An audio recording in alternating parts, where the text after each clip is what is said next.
দখলদার ইসরায়েলের আগ্রাসনের প্রভাবে সমগ্র গাজা উপত্যকা বসবাসের অযোগ্য হয়েছে। তবে এর প্রভাব ইসরায়েলি ভূখণ্ডেও পড়েছে, যার ফলশ্রুতিতে দেখা গেছে 2024 সালের জানুয়ারি থেকে ডিসেম্বর পর্যন্ত ইসরায়েল ছেড়ে অন্য দেশে পাড়ি জমিয়েছেন দেশটির 82,700 জন নাগরিক। এই সংখ্যা আগের বছর 2023 সালের তুলনায় 27,400 জন বেশি। 1 জানুয়ারি বুধবার এক বিবৃতিতে এই তথ্য জানিয়েছে ইসরায়েলের সরকারি পরিসংখ্যান দপ্তর। উক্ত বিবৃতিতে বলা হয়েছে, 2018 সাল থেকে 2022 সাল পর্যন্ত প্রতি বছর দেশ ছেড়েছেন গড়ে 36,400 জন ইসরায়েলি। 2023 সালে গাজা উপত্যকা নিয়ন্ত্রণকারী গোষ্ঠী হামাসের হামলা এবং তারপর গাজায় ইসরায়েলি বাহিনীর অভিযান শুরু হওয়ার পর ইসরায়েলের নাগরিকদের মধ্যে দেশ ছাড়ার প্রবণতা বৃদ্ধি পায়, যা 2024 সালেও অব্যাহত ছিল। 2023 এবং 2024 সালে যারা বিদেশে গিয়েছেন তাদের অধিকাংশই শিক্ষিত, পেশাগতভাবে দক্ষ এবং বিগত বছরগুলোতে যারা ইসরায়েল ছেড়েছেন তাদের পরিবারের সদস্য, স্বজন কিংবা বন্ধু। আবার পরিসংখ্যান দপ্তরের বিবৃতিতে আরও বলা হয়েছে, 2024 সালে ইসরায়েলের জনসংখ্যা বৃদ্ধির হার ছিল 1.1%, যা গত এক দশকের মধ্যে সর্বনিম্ন। নাগরিকদের এমন গণহারে দেশ ছাড়ার কারণ অনুসন্ধানের চেষ্টা করেছে ইসরায়েলের কয়েকটি সংবাদ মাধ্যম। সাংবাদিকদের অনুসন্ধানে জানা গেছে, মূলত নিরাপত্তাজনিত কারণেই ইসরায়েল ছাড়তে চাইছেন তারা। 2023 সালের 7 অক্টোবর ইসরায়েলে ফিলিস্তিনিদের মুক্তির সংগ্রাম আরম্ভ করে গাজা উপত্যকা নিয়ন্ত্রণকারী গোষ্ঠী হামাস। হামাসকে হামলার জবাব দিতে এবং তাদের কাছে থাকা জিম্মিদের উদ্ধার করতে ওই দিন থেকে গাজায় অভিযান শুরু করে ইসরায়েলের প্রতিরক্ষা বাহিনী IDF, যা এখনও চলছে। এর মধ্যে 2024 সালের সেপ্টেম্বরে লেবানন অভিযান শুরু করে IDF। সেই অভিযানে ইসরায়েলের অন্যতম শত্রু এবং সশস্ত্র ইসলামী গোষ্ঠী হিজবুল্লাহর প্রথম সারির প্রায় সব নেতা নিহত হওয়ার পাশাপাশি ব্যাপক ক্ষয়ক্ষতি হয় গোষ্ঠীটির। গত নভেম্বরে ইসরায়েলকে লক্ষ্য করে এক রাতে 1.5 শতাধিক ব্যালিস্টিক ক্ষেপণাস্ত্র ছুড়েছিল ইরান। এর জবাবে ইরানে আকস্মিক অভিযান চালিয়ে দেশটির ক্ষেপণাস্ত্র তৈরির কারখানার ব্যাপক ক্ষয়ক্ষতি করেছে IDF-এর বিমান বাহিনী। এই সব সংঘাতের ফলে গত প্রায় 15 মাস ধরে চলমান যুদ্ধের জন্য কঠিন মূল্য দিতে হচ্ছে ইসরায়েলের নাগরিকদের। সরকার প্রত্যেক প্রাপ্তবয়স্ক এবং সুস্থ সক্ষম নাগরিকের জন্য যুদ্ধে যাওয়া বাধ্যতামূলক করেছে।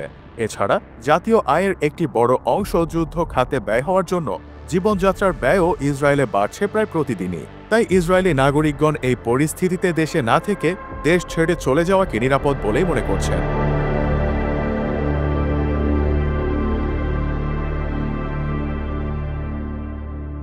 כשר הביטחון לשעבר, אני אחראי לכל מה שאירע, מתחילת תפקידי בחודשים שלפני המלחמה ועד לסיום תפקידי בחלוף למעלה משנה מתחילת המלחמה.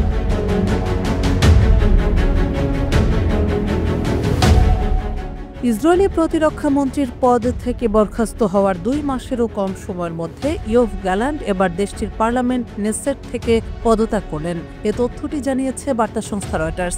এতে বলা হয়, স্থানীয় সময় 1 জানুয়ারি বুধবার এক ভিডিও বার্তায় খোদ গ্যালান্ট এ ঘোষণা দেন।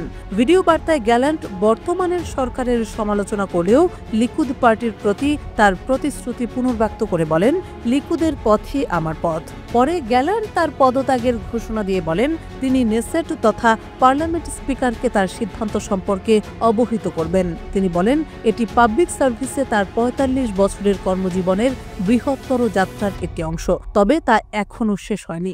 ইসরায়েল রাষ্ট্রের জন্য কাজ করাই আমার জীবনের লক্ষ্য, আগেও ছিল, ভবিষ্যতেও থাকবে। শুধু বলতে চাই, আমি ফিরে আসব।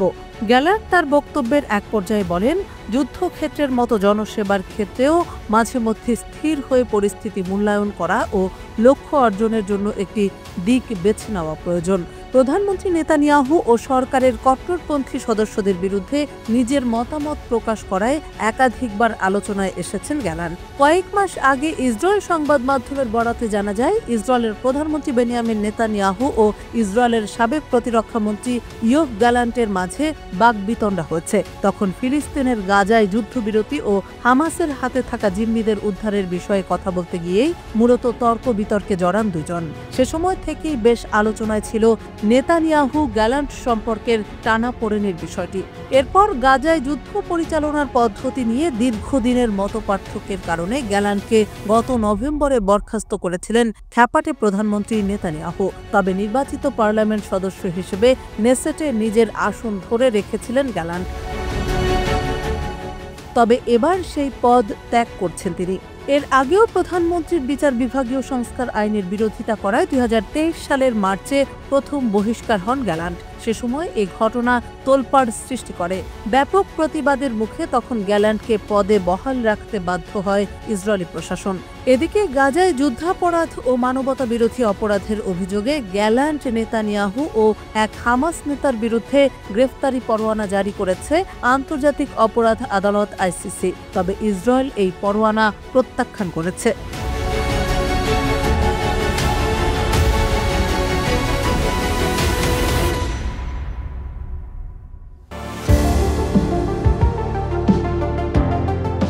পহেলা জানুয়ারি বুধবার ইউক্রেনের ওপর দিয়ে ইউরোপের রাশিয়ান গ্যাস সরবরাহ বন্ধ হয়েছে। ইউক্রেনের গ্যাস ট্রানজিট অপারেটর নাফটোগাজ এবং রাশিয়ার গ্যাসপ্রমের মধ্যে 5 বছরের চুক্তির মেয়াদ শেষ হয়ে যাওয়ার পর কিয়েভ আর চুক্তিটি নবায়ন করেনি। এই ঘটনায় ইউরোপীয় ইউনিয়ন EU এর দেশগুলোর ওপর গুরুতর প্রভাব ফেলবে বলে সম্প্রতি জানিয়েছেন স্লোভাকিয়ার প্রধানমন্ত্রী রবার্ট ফিকো। বুধবার সামাজিক মাধ্যম ফেসবুকে নতুন বছরের বার্তায় তিনি এই বক্তব্য দেন। স্লোভাকিয়ার প্রধানমন্ত্রী সরাসরি বলেন, ইউক্রেন হয়ে গ্যাস পরিবহন বন্ধ হওয়ার প্রভাব শুধু রাশিয়ার ওপর নয়, ইউর সকল সদস্য রাষ্ট্রের ওপর পড়বে। ইউক্রেনের জ্বালানি মন্ত্রণালয় জানিয়েছে, জাতীয় নিরাপত্তার স্বার্থে গ্যাস পরিবহন বন্ধ করা হয়েছে। জ্বালানি মন্ত্রী হারমান হালুশচেঙ্কো এটি একটি ঐতিহাসিক ঘটনা বলে অভিহিত করেছেন। পূর্বে ইউক্রেনের প্রেসিডেন্ট ভলোদিমির জেলেনস্কি জানিয়েছিলেন, তার দেশ আর রাশিয়াকে ইউক্রেনবাসীর রক্ত দিয়ে অতিরিক্ত বিলিয়ন আয় করতে দেবে না। এই চুক্তির মেয়াদ শেষ হওয়ার পর 1 বছর আগে থেকেই ইউক্রেন ইউরোপকে প্রস্তুতির সময় দিয়েছিল। EU জানিয়েছে তারা এই সিদ্ধান্তের জন্য প্রস্তুত এবং তাদের গ্যাস সরবরাহ ব্যবস্থা যথেষ্ট সহনশীল ও নমনীয়। ইউরোপীয় কমিশন জানিয়েছে, ইউক্রেনের মধ্য দিয়ে ট্রানজিট শেষ হওয়ার পরও মহাদেশের গ্যাস ব্যবস্থা সচল রাখার পর্যাপ্ত ক্ষমতা আমাদের আছে। ইউক্রেনের মাধ্যমে গ্যাস সরবরাহ চুক্তির মেয়াদ শেষ হলেও রাশিয়া এখনও কৃষ্ণ সাগর জুড়ে তুর্ক স্ট্রিম পাইপলাইনের মাধ্যমে হাঙ্গেরির পাশাপাশি তুরস্ক এবং সার্বিয়াতে গ্যাস পাঠাতে পারবে। তাই বিশেষভাবে চিন্তায় পড়ে যাওয়ার মতো কোনো বিষয় নেই। এদিকে যুদ্ধ সত্ত্বেও ইউক্রেনের প্রেসিডেন্ট ভলোদিমির জেলেনস্কি গত 19 ডিসেম্বর এক বিবৃতিতে বলেন, যদি গ্যাস সরবরাহের অর্থ রাশিয়ার কাছে না পৌঁছায় তাহলে ইউক্রেন গ্যাস ট্রানজিট চালিয়ে যেতে পারে। তবে রাশিয়ার প্রেসিডেন্ট ভ্লাদিমির পুতিন 1 সপ্তাহ পর জানিয়ে দেন যে এই বছর আর কোনো চুক্তি সই করার সময় বা সুযোগ নেই। অন্যদিকে নতুন বছরে ইউক্রেন হয়ে রাশিয়ার গ্যাস সরবরাহ বন্ধ হলে পরিস্থিতি কি দাঁড়াবে তা নিয়ে বিশ্লেষণ করেছে ইউরোপীয় ইউনিয়ন, EU ও সংশ্লিষ্ট বিশেষজ্ঞরা। রাশিয়ার গ্যাস সরবরাহ বন্ধ হওয়া ইউরোপের জন্য বড় ধাক্কা হতে পারে। তবে EU বলছে এই পরিস্থিতি সামাল দেওয়ার জন্য তাদের প্রস্তুতি রয়েছে। বিকল্প উৎস এবং সরবরাহ চুক্তি ইউরোপীয়দের জন্য স্বস্তির বার্তা বহন করছে। তবে রাশিয়ার জন্য এটি বড় অর্থনৈতিক ধাক্কা হতে পারে। যুদ্ধ, অর্থনৈতিক নিষেধাজ্ঞা ও গ্যাস বাজার হারানোর কারণে রাশিয়া ক্রমশ এক তীব্র সংকটের দিকে এগিয়ে যাচ্ছে বলে ধারণা করা হচ্ছে।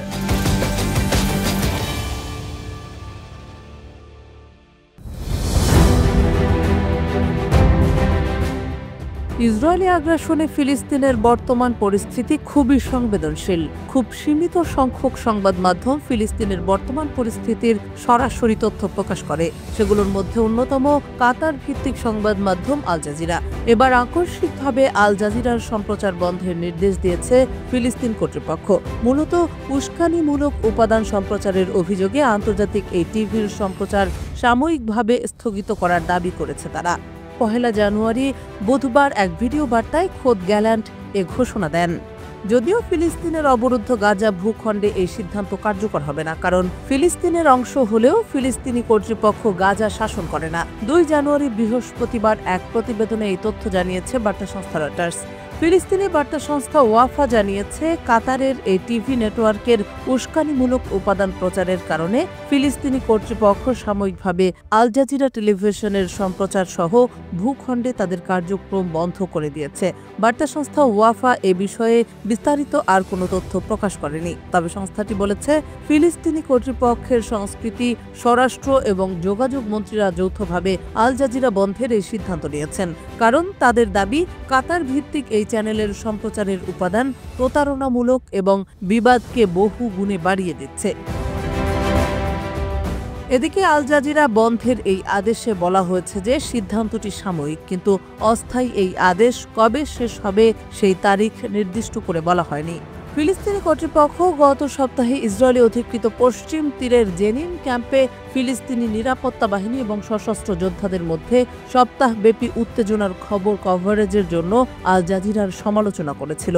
একটি বিবৃতিতে বলা হয়েছে, আল জাজিরা বুধবারের এই সিদ্ধান্তকে অধিকৃত অঞ্চলে চলমান ঘটনা রিপোর্ট করা থেকে নিরুৎসাহিত করার একটি প্রচেষ্টা বলে নিন্দা করেছে।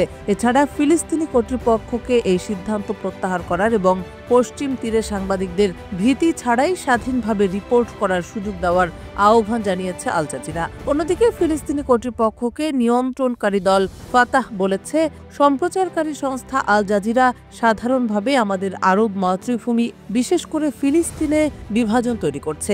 কাতারের এই টেলিভিশন নেটওয়ার্ককে সহযোগিতা না করার জন্য ফিলিস্তিনিদের উৎসাহিত করার কথাও জানিয়েছে ফাতাহ। এর আগে ইসরায়েলি সামরিক বাহিনী গত বছরের সেপ্টেম্বরে পশ্চিম তীরের রামাল্লাহ শহরে আল জাজিরার ব্যুরোতে হামলা চালায় এবং এটি বন্ধ করার নির্দেশ দেয়। তারও আগে ইসরায়েল গত বছরের মে মাসে একটি আদেশ জারি করে চ্যানেলটিকে ইসরায়েলে কার্যক্রম পরিচালনা ও সম্প্রচার নিষিদ্ধ করে। ইসরায়েল সে সময় বলেছিল আল জাজিরা ইসরায়েলি নিরাপত্তার জন্য হুমকি স্বরূপ। পরে ইসরায়েলি আদালতও সেই নিষেধাজ্ঞা বহাল রাখে।